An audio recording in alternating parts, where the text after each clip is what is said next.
Mexico's worst forest fire in history was purposely set by the United States Forest Service as a prescribed burn. It burned over 341,000 pristine acres and hundreds of homes, displacing traditional land-based communities who have lived on the land for generations. The governor and the entire New Mexico congressional delegation are united in demanding that the federal government take responsibility and fully compensate those who have suffered losses through no fault of their own, and have introduced the Hermit's Peak Calf Canyon Fire Assistance Act in Congress to that effect.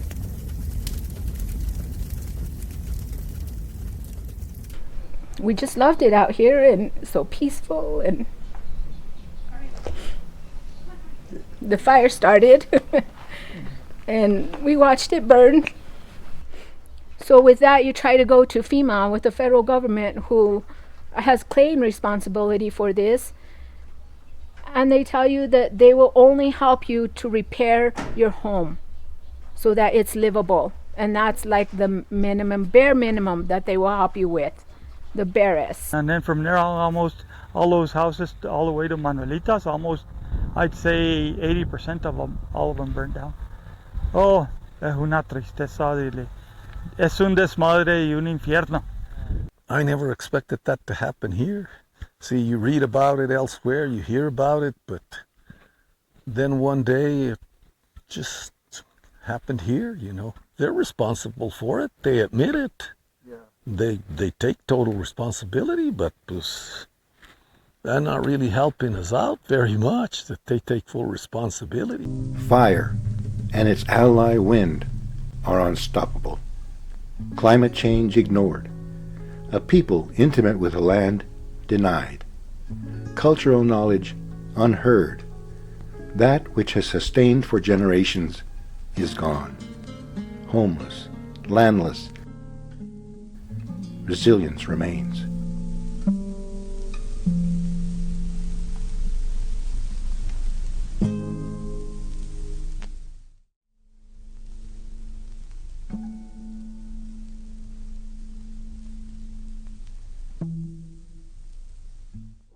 One, two, three, 4, 5, 6 fires. We're surrounded by fire. 3:15 on the 10th, May 10th.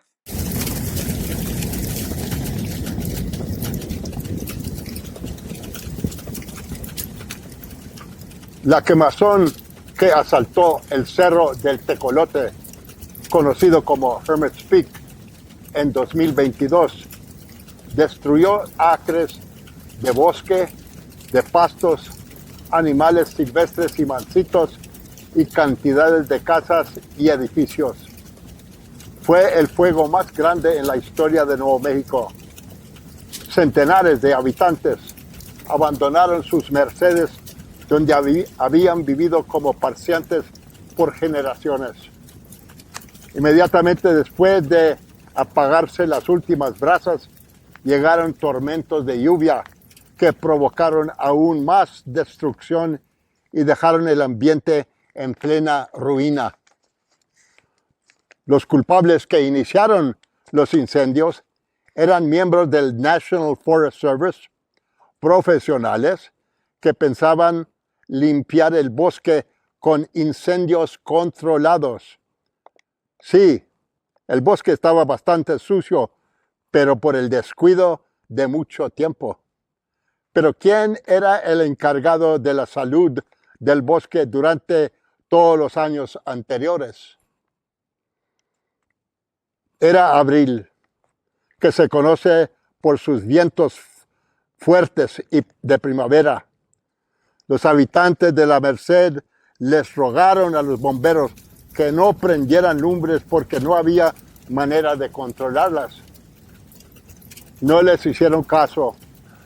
Se levantaron los vientos y de pronto el bosque seco y descuidado se convirtió en un infierno. Cuando se apagaron las llamas, FEMA, el Departamento Federal encargado de emergencias naturales, se presentó en Las Vegas Grandes con promesas de recobrar el paisaje rápidamente. Después de dos años, la mayoría de las víctimas siguen esperando que el gobierno federal y estatal les recuperen los daños. Vamos a decirlo como es, con el beneficio de 175 años de incertidumbre y negligencia que bien sabemos nosotros en Nuevo México que el gobierno nos ha tratado como huérfanos.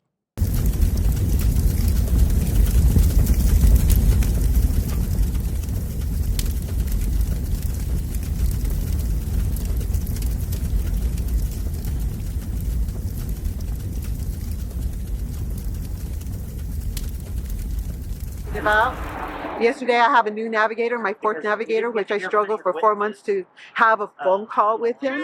I had to call everyone on the list, to the helpline, the advocates, everyone I need to talk to my navigator, and he finally called me, and guess what he tells me? We're not compensating for trees, only ornamental trees you planted. And I'm like, excuse me? On it, and then the fire hit and wiped everything out. 90% of our trees are gone. The cabin, the house burned down, everything is gone. Well, so it's been 2.5, another 3 years just trying to regroup and move forward. It was devastating to my spirit and my soul, and I have severe PTSD still from it. As an artist, I painted a series of paintings on how that affected me, just to start the process of healing. My name is Danette Lucero. I live up in the Sapio Canyon up between Mora and Las Vegas. I was impacted personally by FEMA and the fire. FEMA is a joke. Their priority is totally wrong. It's not. It should be about the people who live here first and foremost, who have lost it, lived in the burn scar, not in town and got soot damage. Excuse me, I'm sorry. Well, I can tell you this. On the day that our cabin burned, I was fire chief. The wind was 85 miles an hour.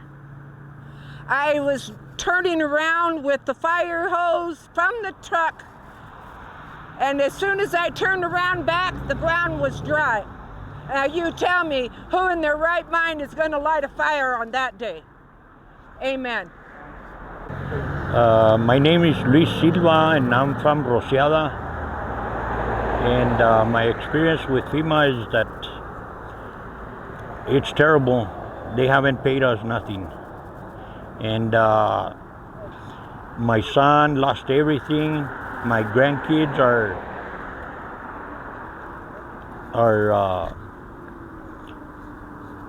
just crying and everything because they lost everything and they don't have nothing. I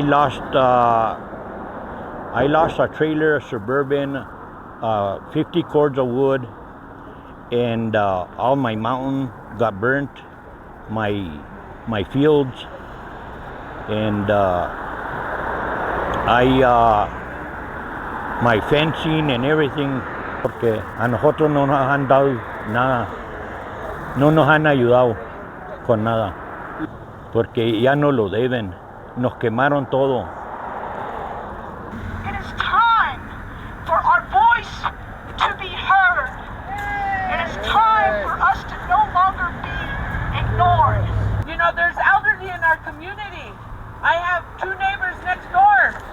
They didn't know what to say. They've never even been exposed to a computer, and everything has been electronically submitted.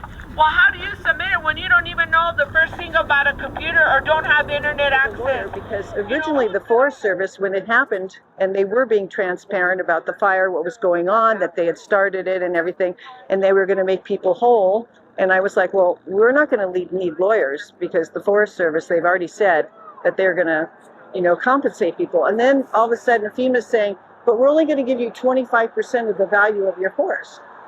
And I'm like, well, that's not going to work.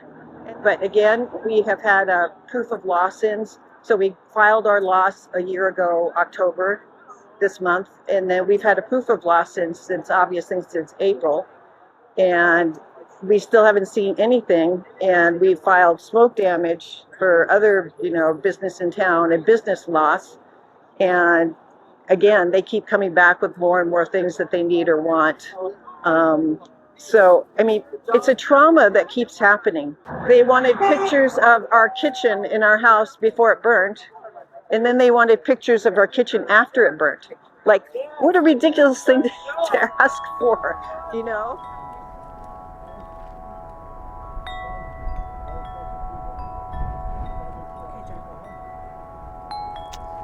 Well, my name is John Bartley. I live here at Gaskin, born and raised here, lived here all my life.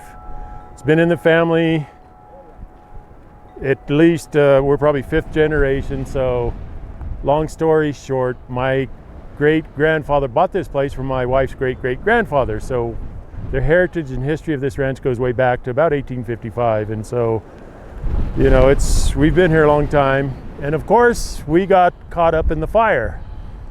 Well, when our Congresswoman, Teresa Ledger Fernandez, was right there in Washington with Randy Moore, who is the chief of the U.S. Forest Service, and asked him to apologize, and he wouldn't apologize, what's that tell you? I mean, come on. Yeah, you learn to listen to the locals. You learn to listen to the Hispanic or the Spanish people around here because there's a wealth of knowledge there. So you should better pay attention, and I wish the U.S. Forest Service would have done that, Stuff. They moved us to Tenerife to rent us a place, but then in 6 months they told me they couldn't help me with rent anymore, so I had to get out. So that's when I came and bought that trailer and moved in there, but it was winter time and we just lasted till October, and I said, no, I can't afford the propane either. And so I fixed 2 rooms here till we go. Then we came back and I said, I'm lucky I still have a house. No. And that was in April. And July we didn't have a house. All my trees that were here planted, they're all gone. I had beautiful trees from all kinds of apple trees or cherry trees. Because we've never had this happen in the 70 years that I've been alive till now. Because I tried to get a loan from the USDA for a well, and my credit didn't pass because my property wasn't worth it. So I can't even borrow the money to make a well because, and now they gave us a partial payment. Well, we can't buy partial stuff. My name is Alvinita Rivera. We were affected by the Hermit's Peak Canyon fire. And we lost everything, total loss, even my pets. I had 9 ducks, and hurts me very much to know what they went through with this fire. It hurts me every day because I think about it. They were my babies. I had 9 cats also. I don't know if they survived or not. They haven't been back. We were here, and by 5 o'clock in the evening, we could hear the fire roaring through the canyon, and it got dark, and there was ash all over, and my husband said, it's time to go. We can't save nothing, it's time to go. So we left. FEMA finally told us, well, we have a mobile home. If you're interested in buying it, we can put you up at Sunspires Park until you can get your property ready to move here. So we went on with the process. We did get a total loss, but we are appealing what we got because it wasn't enough. So we're waiting on that now. We're gonna appeal what they gave us because it wasn't right. 200,000, I'd say. They gave more to a smoke damage person than they did to a total loss person. And that's not right. So that's why we're appealing it, because we need more money. The money. I try to just leave it in God's hands because it's really very hard. Every day we wake up and it's still there. It's still there. We walk outside, it's still there. The memory's there. It's there. We're trying to rebuild and trying to do better. And I think we were the first ones that did everything FEMA asked us to. My husband and I were the first ones to do everything FEMA asked us to, and we did everything, and it's still, here we are today. You know, we hear stories, oh, we'll take care of you, we'll take care of you. But, you know, when? Am I going to get to see it before I die, or are my kids getting it? That's a good question. We don't know. It's been 3 years too long. There's no way I could replace what I lost with the amount of money that they want to try and offer. There's just no way.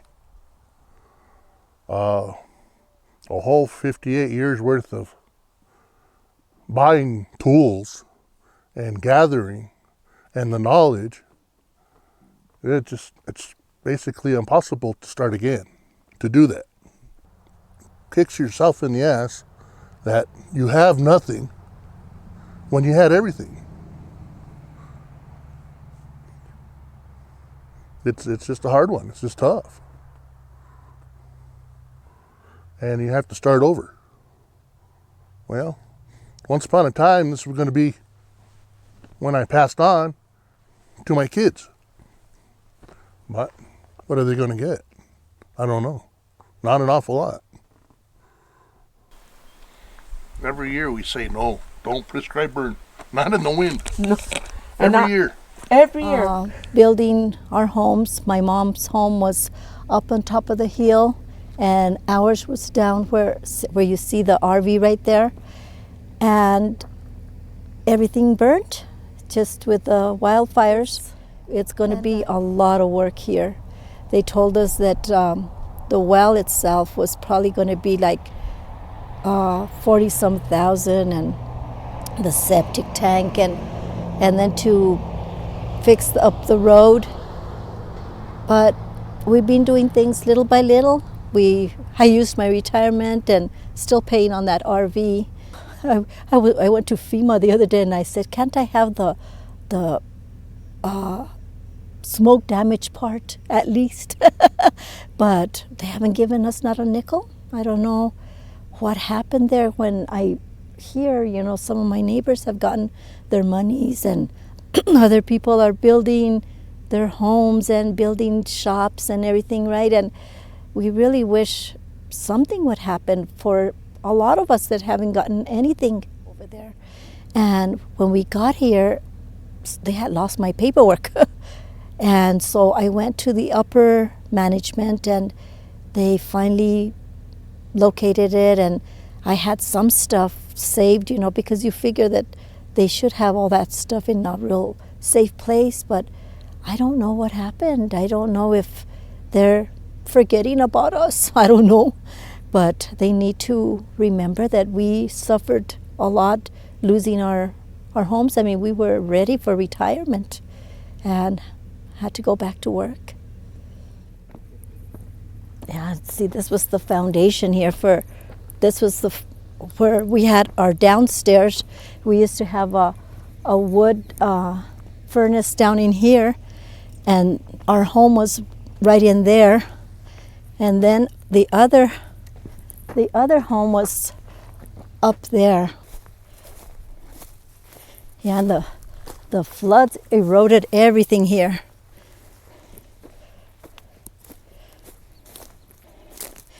And as you can see, the adobe wall fell down and everything got burned. You can see all my canned goods. I had a cellar there where I had lots of canned goods, and it all got burnt.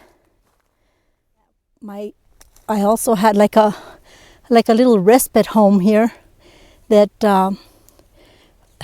they had built for me so that I could house the elderly. And then all of that also burnt, that we'd like to rebuild. We like to rebuild here, but with no funds, how can you build, As you can see, this truck here was one of our neighbors, Adam. It burnt in his property with the Hermit's Peak fire of April 22nd, 2022. That's a day of a nightmare that you can't wake up from. It's still beautiful country, but the devastation that has been ongoing and ongoing and ongoing, and people are having to pay out of their own pockets to move forward. Our fencing, we've had to pay for it our own. FEMA has denied us a lot of the benefits, and getting back to FEMA, to what we were saying, FEMA eventually got here, and sure, they would take your application and they would come out and do sites. Initially, they came out 4 times and did site visits, and oh yes, and we'll take care of the stock tanks, and how many animals did you lose, and we'll make sure that we get you guys taken care of. But you guys need to apply for a loan just in the meantime till we fit in, and it's a small business loan, and you know, you guys will qualify for it. I went and applied for us, and because my husband and I were both retired, we did not qualify for a small business loan. Thank you, neighbors, helping neighbors that really helped us. They donated wood to us. A terrific guy, Charles Martinez from Gallinas Canyon. I'm sure he went through the devastation up there because they went through the same thing we did. He was good enough to bring us wood here to the house to keep all 6 of us warm. It's just horrible to see your whole world around you in flames and in smoke. The breathing here was horrible. Still today, here we are 3 years later. It's not easy to clean all this stuff. The devastation continues. And yet you go to FEMA. What's the status? Well, we need this paperwork. We need that paperwork. We got tired of it. We went with attorneys Watts, Guerra. FEMA isn't helping us, and we're all hurting up here. The forgotten clan of Rociada, Sapeo, Mora, Chacon, Las Maestas Canyon, Gascon, we're all the forgotten clan, and we shouldn't be. We should have been the priority. It was 3 years too late. There are so many lowball offers that people couldn't accept some of the offers. There are still people who are waiting for offers, mainly those with legacy properties. So inherited properties, which is huge in this area of northern New Mexico. FEMA does not understand our community. They still refuse to pay non-economic damages, although they've been ordered by the courts to do so. They're fighting that. So they're just dragging this out. They've dragged this out, they've dragged this out, they've dragged this out. I expect I'm going to be here next year and the year after that. FEMA has not been transparent. It has been very difficult to get the reports of what they've paid out and of what they paid themselves. I know that they're paying in not only Mora and San Miguel counties, but those are the only numbers that they report on. They report on what they've spent on administering this, but the largest thing is miscellaneous. And when I took accounting classes way back when I was in college, miscellaneous is supposed to be the small little things that don't warrant their own line item. Miscellaneous is their largest expense. That means there's no accountability, there's no transparency. We don't even know what they're spending that money on. The next largest, I think, of course, salaries and benefits, but transportation. Millions of dollars are being spent on transportation. I don't know how they can do that. There's not really accountability there. Yet they spend more money, more time, more staff time trying to come up with reasons not to pay out fair prices than to pay them out. Everything has to go through like 10 committees, hundreds of sets of eyes, and even after things are approved, it'll go through another level and they'll take something off. So nobody even knows who's making these decisions. You can't get an answer from FEMA. I've had one site visit, last year. Most people have not had any site visits. Some people have dozens of site visits. Like, there is just no sense. It makes no sense. Really, they won't break out how much they've paid for smoke damage, but if you break out how much they've paid on smoke damage and actual losses, I'd like to see that, because I know for a fact that some people with smoke damage are getting more than people who lost their homes. Yes, partial offers. So let's say you've lost a home and your forest and some cars and other things around your home. So they might do a partial offer of, let's say, the vehicles and the things that were burned around your yard. And then they'll do another partial offer on the fencing and the trees. And then they might do another partial offer on the septic and another partial on the well, and then another offer on the home. So I think that's, from FEMA's perspective, I think they're trying to make sure that people are getting something. But from the people who are in the fire footprint, I got a payment, I think, last year in February or March, and I'm still waiting to get completely paid. I don't understand what that holdup is. I don't understand why it takes them so long that they can't just work through a claim. Of course, the people with smoke damage, they get their offer right away. So once your claim is completely paid out, you're supposed to be able to get, I think, like 5% or something like that of an additional to close it out. So people who just had smoke damage have been able to get that. Meanwhile, those in the fire footprint, and especially those who had total losses, have not been able to get that. It really makes me feel like FEMA doesn't care about us, like our federal government doesn't care about us. We know that the forestry, when they started the fire, they didn't listen to the local community. They didn't listen to local people saying, do not burn now, don't do this. They totally disregarded us, and they took our homes, they took our land, they took the things that we owned. And then President Biden and our Congress people said, we're going to make you whole. I know that's not possible. You know, Congress allocated funding twice to be able to help do that. But FEMA was charged with doing this. They've disrespected us as a people and as community. They don't understand our traditions and the way that we live off the land here. And so because they don't understand that, they don't try to understand it. They make policies that don't work, and then they don't work with us to change those policies. Okay. At least half of the money that Congress has allocated has been spent on administering the fund, on smoke damage, and on some of the damages, right? But a lot of people who had total losses are still waiting for payment.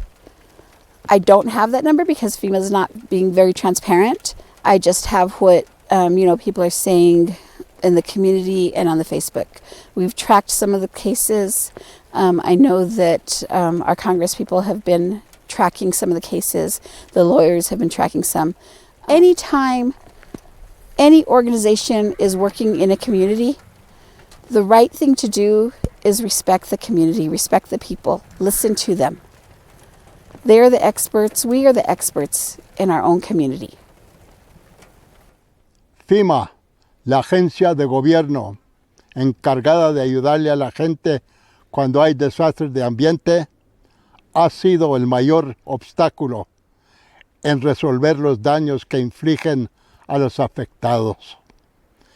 Y para desanimarlos, los aplicantes deben comprobar que de veras son dueños de sus ranchitos, donde han vivido por siglos. Les dan pilas de papelaje que llenar. Además, muchas citas con los navegantes. Hasta la fecha, todavía hay mucha gente sin viviendas y sin compensación. Es un escándalo. Después de 3 años y $5 billones asignado por el Congreso de los Estados Unidos, mucha gente sigue esperando. Después de que el Servicio Forestal fue el culpable que prendió los fuegos, algunos perdieron mucho y muchos perdieron todo. El gobierno sigue arrastrando los pies. Necesitamos demandar cambios serios en la manera de cómo nos tratan. Continuamos preguntando, ¿para qué sirve FEMA?